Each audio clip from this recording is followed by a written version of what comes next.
ચાલો મિત્રો, હું કૈલાસ સોલંકી, બધાને મારા જય શ્રી કૃષ્ણ.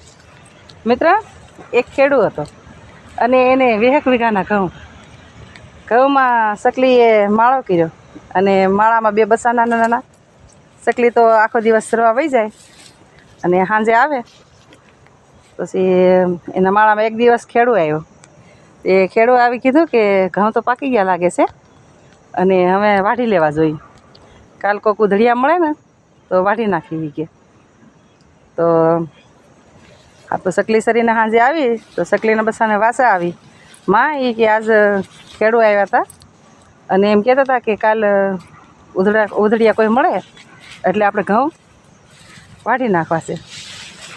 અને હાલો ને આપણે અહીંથી વિયા જાય. તો સકલીએ કીધું કે તમે કાંઈ ટેન્શન લ્યો માં અને તમે તાર શાંતિથી રહ્યો. એટલે સકલીના બસા તો રહ્યા. બીજે દિવસે ખેડૂ આવ્યો અને આવીને કીધું કાલે તો કોઈ ખેડૂ મળ્યા નહીં કે ઉધડિયા કંઈ મળ્યા નહીં ખેડૂ કે કાલ તો દાળિયા કરીને આ ઘઉં તો વઢવી જ નાખવા છે એ કે. તો એમ કરીને એ તો પાછો વી ગયો. સકલીના બસા સાંજે એની માં પાસે આવ્યા. તો એની માને કીધું કે માં આજે ખેડૂ આવ્યા હતા ને કહેતા હતા કે કાલ દાળિયા કરીને ઘઉં વઢવી જ નાખવા છે. તો કે કાંઈ વાંધો નહીં ભલે તમારી રીતે તમે રહ્યો. પછી સકલી તો બીજે દિવસ સરવા વહી ગઈ. તો ત્રીજે દી પાછો ખેડૂ આવ્યો. એ કે કાંઈ ઉધડિયા મળ્યા નહીં ને કાંઈ દાળિયા મળ્યા નહીં. હવે તો મારી હાથે જ ઘઉં વાઢી નાખવા છે કે કાલથી. તે એમ કરીને તો વહી ગયો. તો સકલી સાંજે આવી કે માં આજ ખેડૂ આવ્યા હતા ને તે કહેતા હતા કે કાલ તમારે હાથે જ મારે ઘઉં વાઢી નાખવા છે. કોઈ ઉધડિયા મળ્યા નહીં ને કાંઈ દાળિયા મળ્યા નહીં. તો કે આપણે કાલે વ્યા જાવ બેટા આપણે. અને આપણે એક ઝાડી મળી ગયું છે અને તમારે બેહવાનું ડાળ પણ સારી મળી ગઈ છે એટલે કાલે વ્યા જાવ.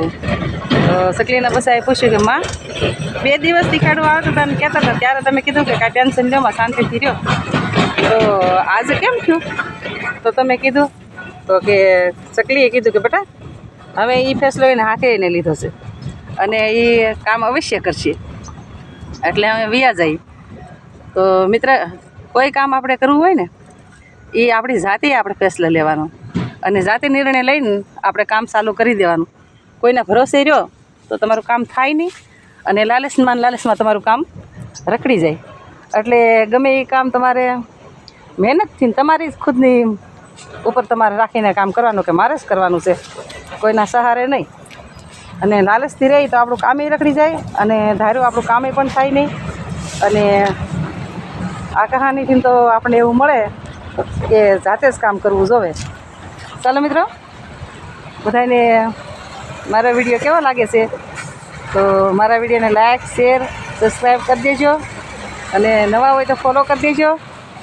અને મિત્રો, હમણાં અમે વાડીમાં મને બહુ મજા આવે છે અને બહુ સરસ મજાનું લીલું લીલું લાગે એટલે હું વાડી આવીને વિડીયો ઉતારું અને તમને પણ આ બધું દેખાડું.